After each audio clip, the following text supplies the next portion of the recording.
Welcome everyone into my channel Everything PS, with UMD.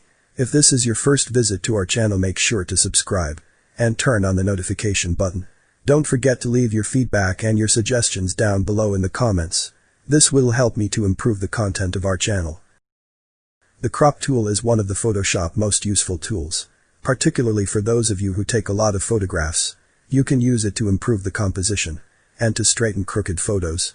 I've opened this photo from the practice files for this tutorial, so I can show you the basics of the crop tool. I'll start by selecting the crop tool here in the tools panel. As soon as I do, you can see this border around the whole image. That's the crop box.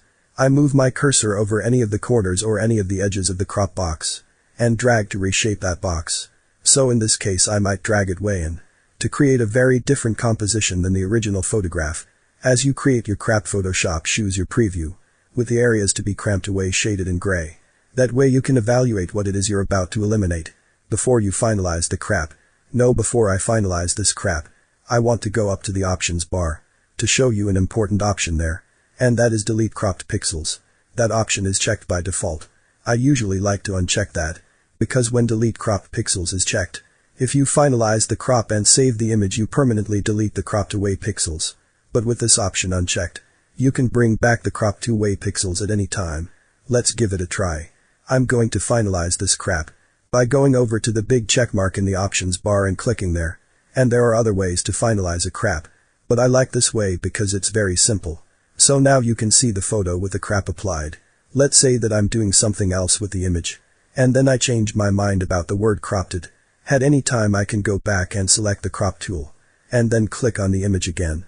And all the pixels that I cropped away appear back in view, and I can change by crop. This time I might include some of those cropped away pixels. By the way, you may have noticed there's a grid of vertical and horizontal lines on top of my photo as I use the crop tool. This overlay represents a classic compositional technique known as the rule of thirds. The idea of this technique is that if you place the important content in an image at the intersection of any of these horizontal and vertical lines, you may improve the composition. Let's give it a try with this image. I'm going to place the bouquet breaded at this intersection by clicking on the image and dragging and placing it here. And then I might reshape the crop boundary a little more, pulling it in tighter on this bouquet.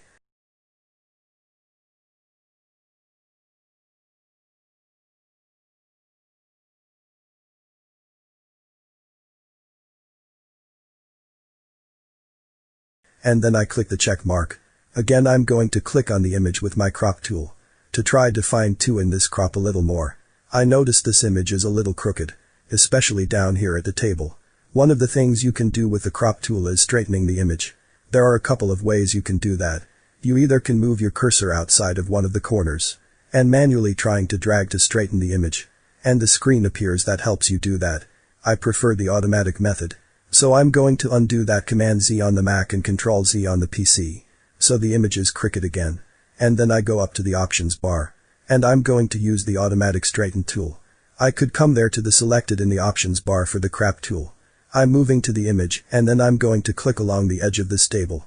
Hold my mouse down and drag a little way further along that edge. Now you don't have to go all the way along the edge. Sometimes just to a little bit, but do the trick like this.